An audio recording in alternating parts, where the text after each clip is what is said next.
He was the first movie star to use Route 66 to go and find fame and fortune. In 1927, Cyrus Avery and a group of visionaries, they established the U.S. Highway 66 Association, and it became kind of a quasi-chamber of commerce for the Route 66 corridor.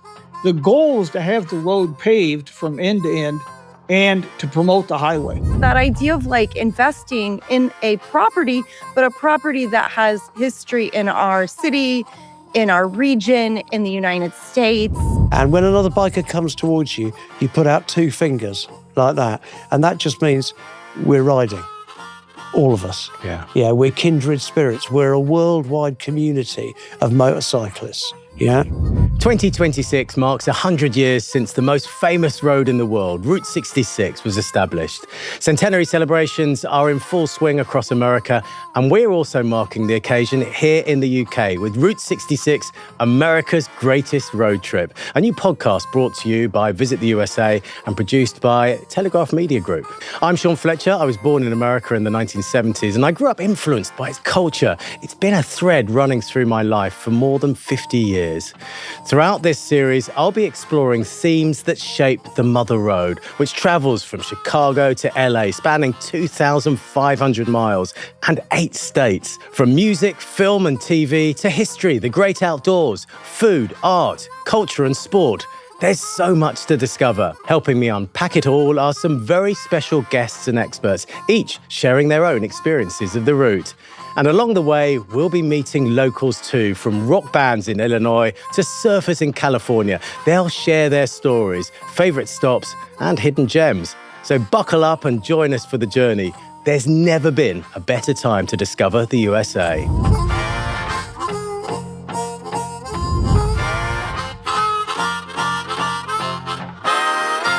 Route 66, well, it's been described as a living linear museum stretched across 8 states, a road where every mile tells its story. It's episode 3, Roots of the Route, and we've made it to the 3rd state of our east to west journey, Kansas. During the 19th century, Kansas became a crucial gateway to the west, crossed by pioneers, traders and settlers.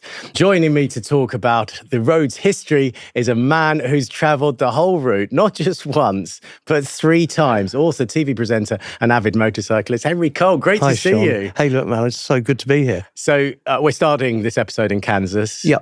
What are your memories of Kansas and the people? It's about the people as well as the road. Do you know what? It's interesting you say that, because firstly with Kansas, it's your 3rd state you hit, and it's very short, but at the same time, you suddenly become aware of what they say in the Midwest, where about big skies. And as a motorcyclist, adventure is the key element, right, to any motorcycle ride. And the minute you hit Kansas, you realise that you are on this massive road trip across this massive country. Now, Henry, we're asking everyone who comes in to bring in a piece of 66. There's something that reminds them of the route. What have you brought in today? I thought you meant a bit of the road or something. But actually, no, look, it's just one photograph here that I've got, which I think really encapsulates my love of 66. That's Roy's Calf, right, in the middle of the desert, okay, which is in a little village, or they call it villages, but, you know, kind of little place called Amboy in the middle of the desert. And to me, that sign is probably the most famous sign on 66. You've got to have your picture underneath that. And if that Roy's sign goes missing, we know where to find that. Oh, yeah, no, but it'd take a lot to do that. It's a big old sign. Yeah. Look, we're talking about history this episode. Yeah. So we've got 100 years to talk about. Unbelievable. 2,500 miles. What parts of the route are most significant in history? Are there any figures that sort of stand out? Do you know what? For me, people ask me, what's your favourite bit of 60s? Well, all of it.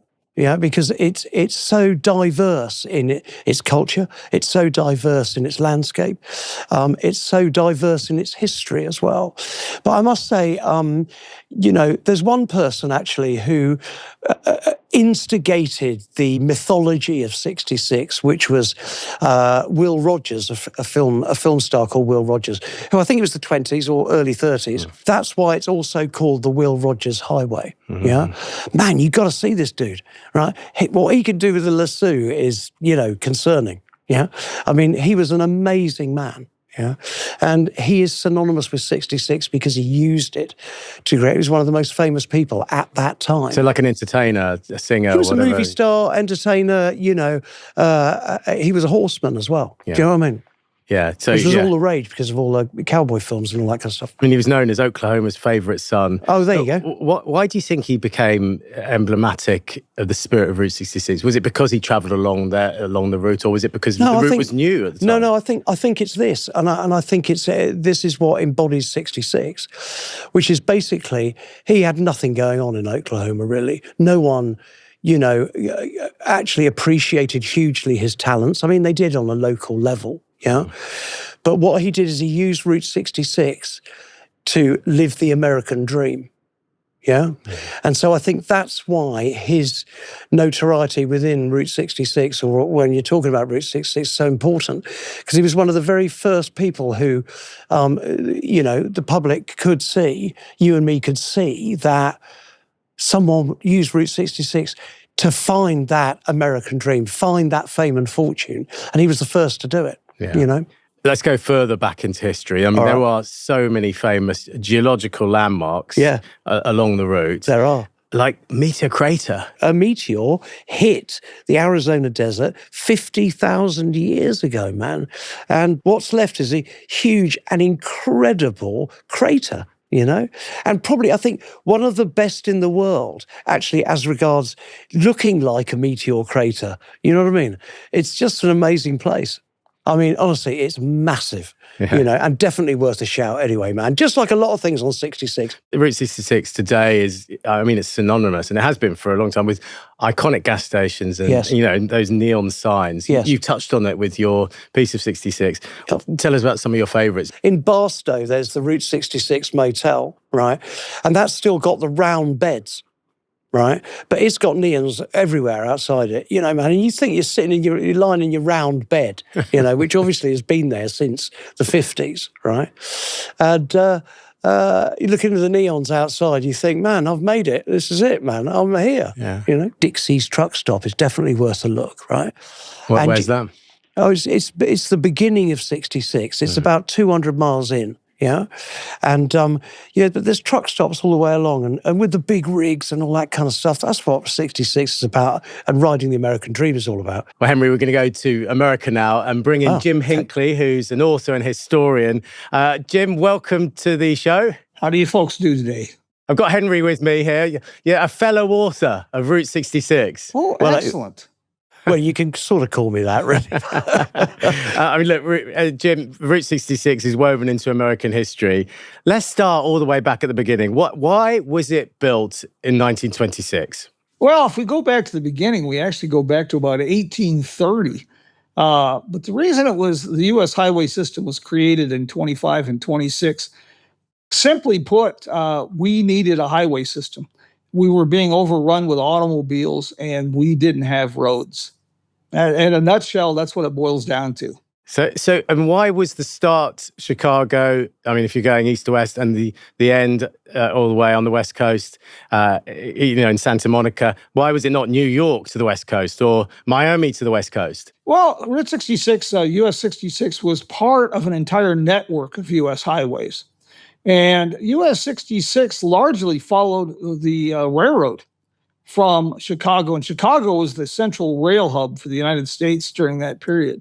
Yeah, I mean, when you're riding Route 66, Jim, hey, there's the railroad, there's 66, and there's the interstate, all in half a mile of each other. Do you know what I mean? That's what's quite amazing. This ribbon of communication across America is fantastic. Yeah, so it's almost like a line, an electrical line with all the different sort of leads in it.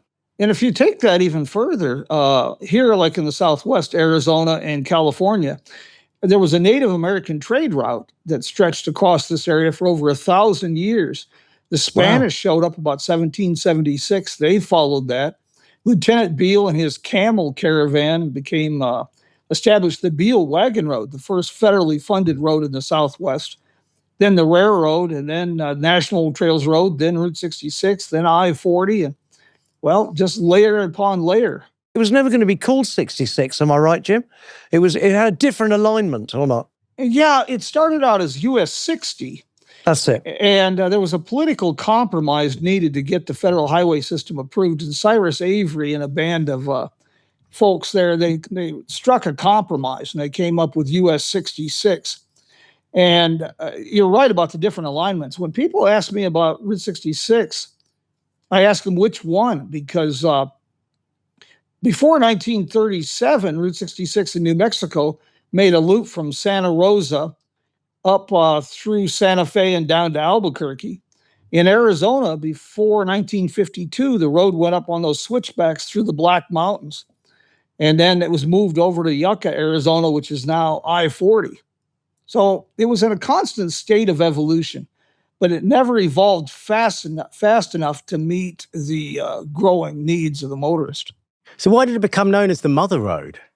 Well, that's John Steinbeck, the Grapes of Wrath. That was where that phrase was coined. In 1927, Cyrus Avery and a group of visionaries, they established the U.S. Highway 66 Association, and it became kind of a quasi-chamber of commerce for the Route 66 corridor. The goal was to have the road paved from end to end and to promote the highway. And like in the 1932 Olympics were in Los Angeles, they had full advertising campaigns that Route 66 was the scenic highway to the Olympics. I mean, I'm talking to Henry, but anyone I've spoken to about Route 66, it's more than just a road. That's quite clear. When did Americans first start to realize that it was just more than just a road? You know, almost from its inception. Like, say, they started promoting this in 1927. 1928 and 29, there was a transcontinental foot race, and they dubbed it the Bunyan Derby.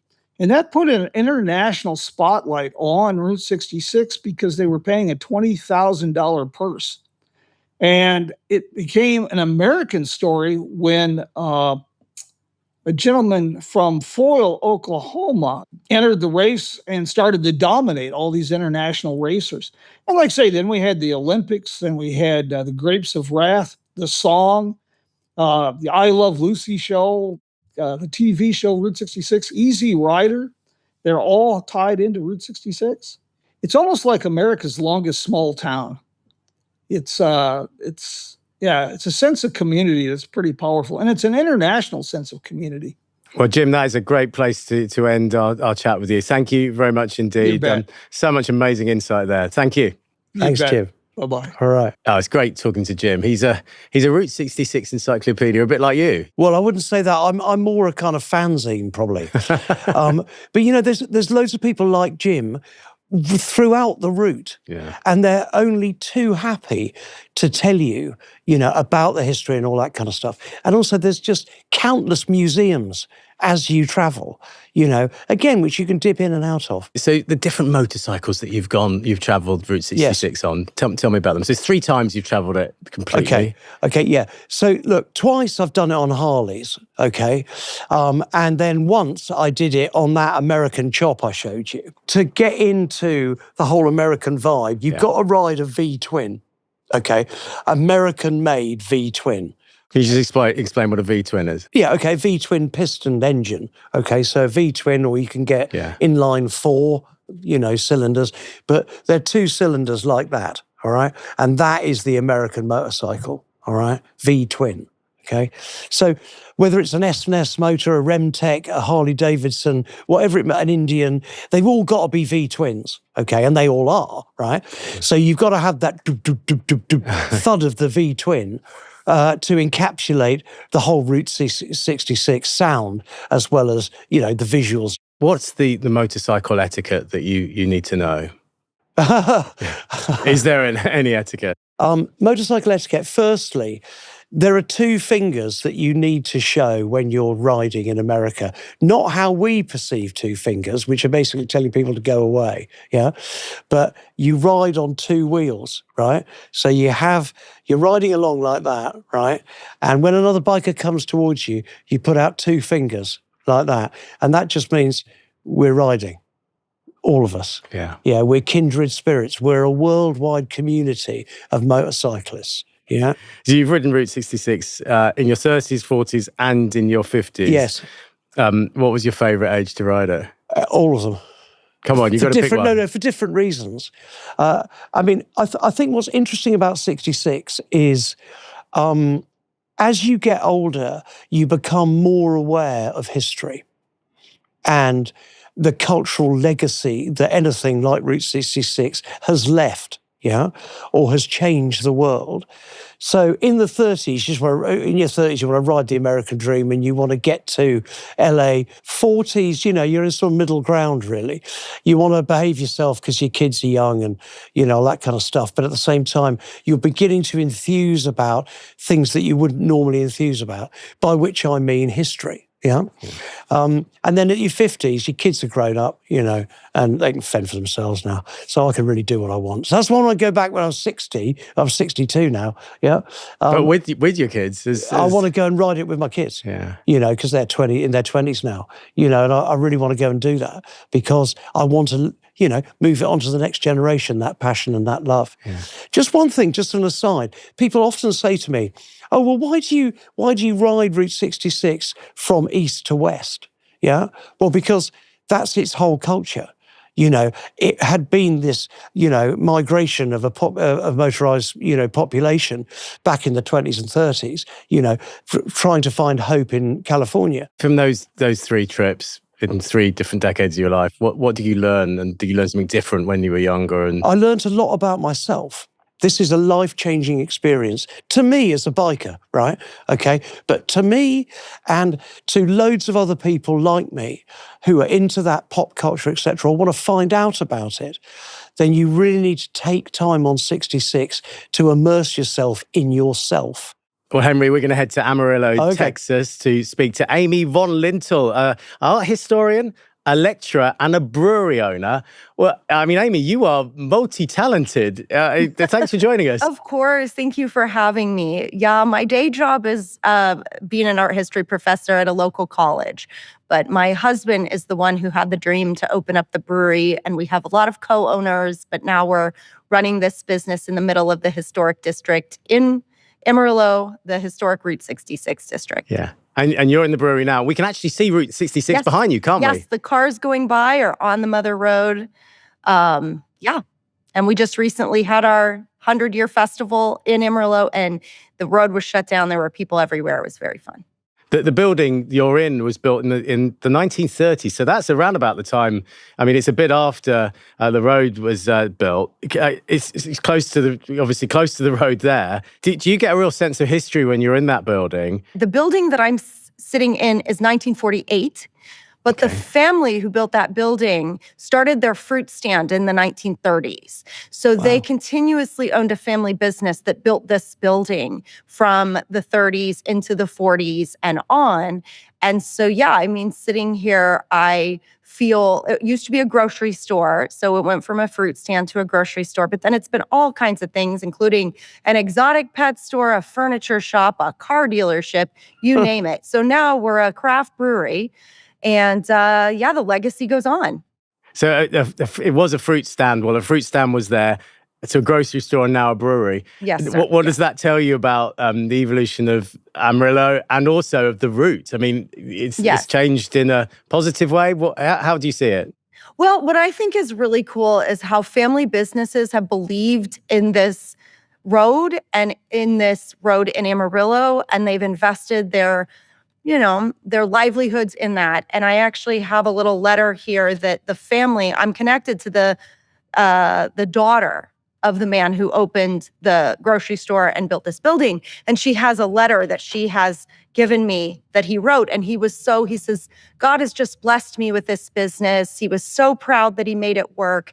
And, I feel that too for my family. We have fought tooth and nail to get this place open through COVID, you name it.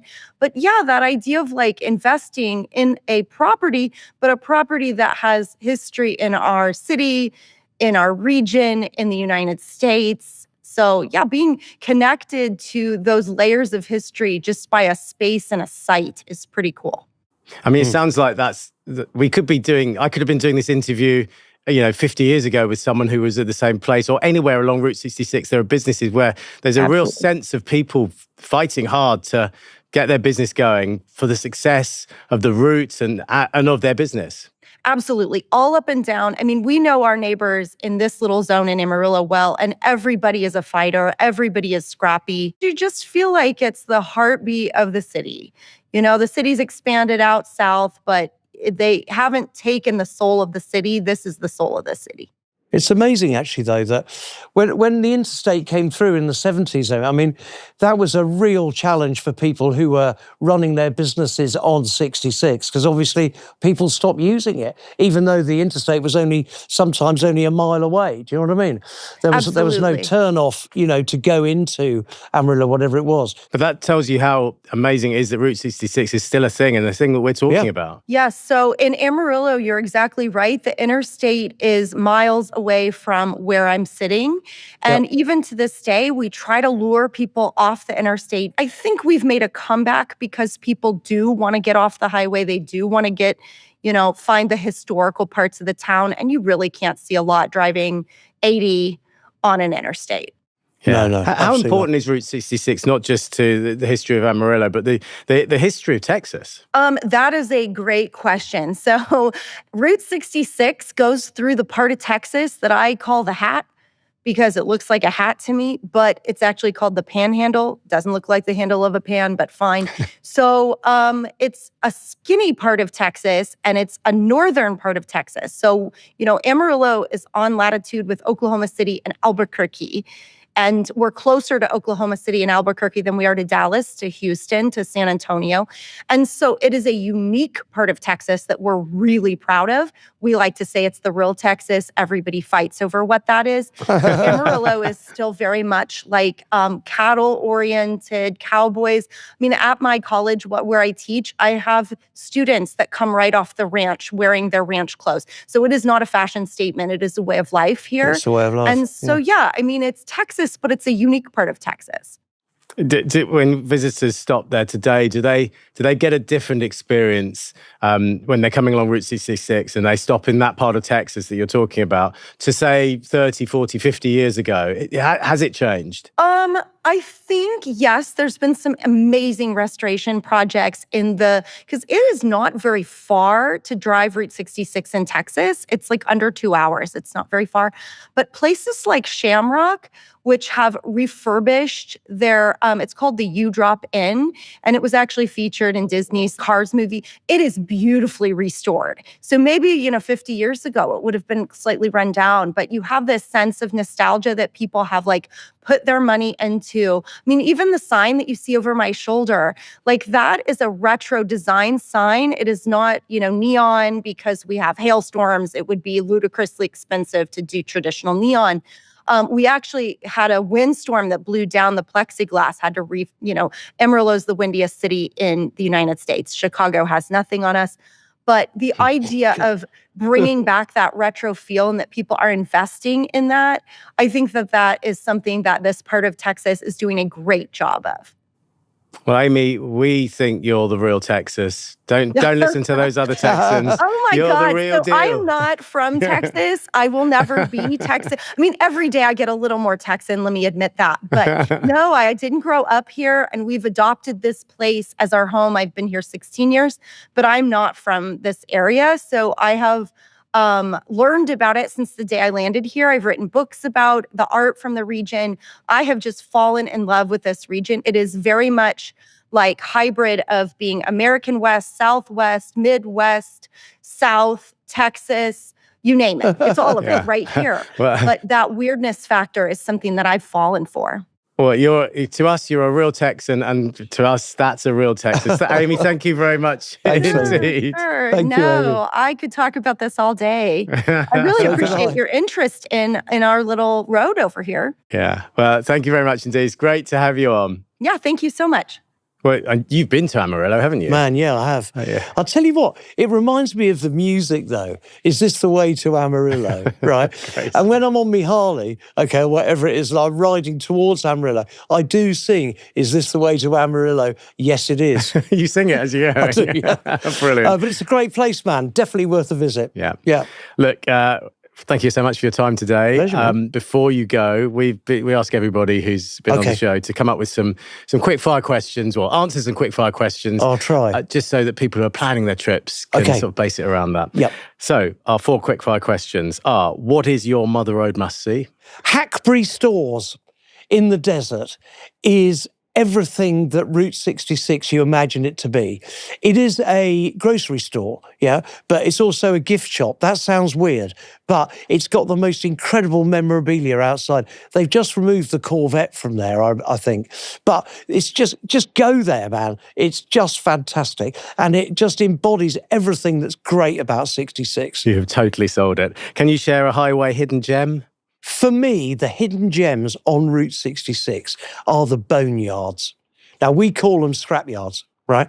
So any truck, motorbike, car that has been hauled off the interstate or off 66 from the 30s onwards is resting in boneyards across Route 66. Yeah. Ultimate road trip snack? I like Hershey bars. Good choice. I constantly, I'm diabetic, so constantly, I love a Hershey bar. Don't tell my wife. Shouldn't be having them. I shouldn't be having it. And you can only pick one song for our America's Greatest Road Trip playlist. What is it? Luke Combs, Where the Wild Things Are. Check that out. Or is this the way to Amarillo? It's got to be, man, hasn't it? Love it. Thanks, Henry. Great to see you. Pleasure, Sean. Great to see you. Now, if you can't wait to start planning your trip along Route 66, head to americathebeautiful.com, where you'll find all sorts of information, advice and recommendations, as well as a special AI-powered trip tool.